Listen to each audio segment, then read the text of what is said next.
already सेटमा टक्क भइरहेको छ अनि 2024 को लेभलमा किनभने मार्केट फल आयो अनि मार्केट फल आइसकेपछि लगभग मेरो लेभलबाट फ्लिप हुँदैछ अनि टक्क यहाँ छ 15 मिनेटमा यस्तो छ 5 मिनेटमा एफपिजी बनामा एफपिजीबाट गएको छ आज दिनको मर्निङ उठेँ टक्क कफी विथ कफी होइन सो उठेर हेर्दाखेरि उठेर हेर्दाखेरि चाहिँ सेलिङ अस्ति इन्ट्री लिएको थिएँ त्यहाँ प्रफिट भयो अनि मैले त्यही तल लेभलमा बाई इन्ट्री लिएको थिएँ अनि त्यो चाहिँ अहिले टिभी हिट भइसकेको रहेछ सो देख्न सक्नुहुन्छ म तपाईँहरूलाई सो देखाइदिन्छु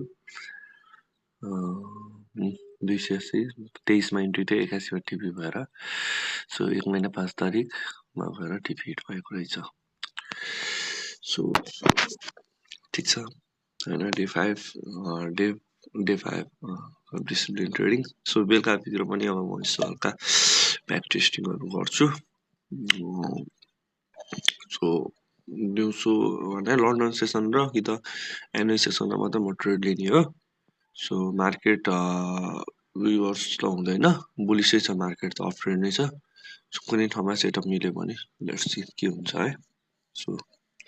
किप वाचिङ किप सपोर्टिङ है सो त्यही हो थ्याङ्क यू एज आई से होइन मैले चाहिँ मार्केट टक्क यो इन्ट्रीबाट जान्छ भनेर मैले एनालाइसिस गरेको थिएँ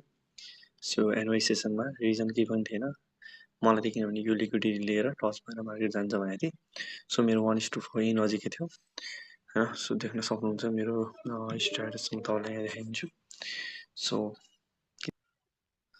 सेट टक्क मेरो लगभग टिभी पुग्नु लागिसकेको छ सो ह्याप्पी सो म चाहिँ क्लोज हानिदिन्छु लगभग 1:3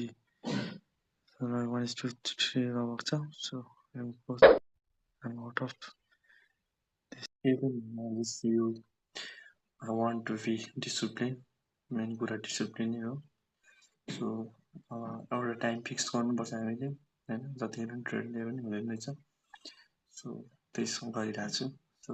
today is my day 5 of discipline trading so keep watching keep supporting होइन सब्सक्राइबहरू गरौँ सो म चाहिँ अब यो वर्षभित्रमा केही प्रोफिटेबल ट्रेड गर्ने मेरो टार्गेट हो लेट्स सी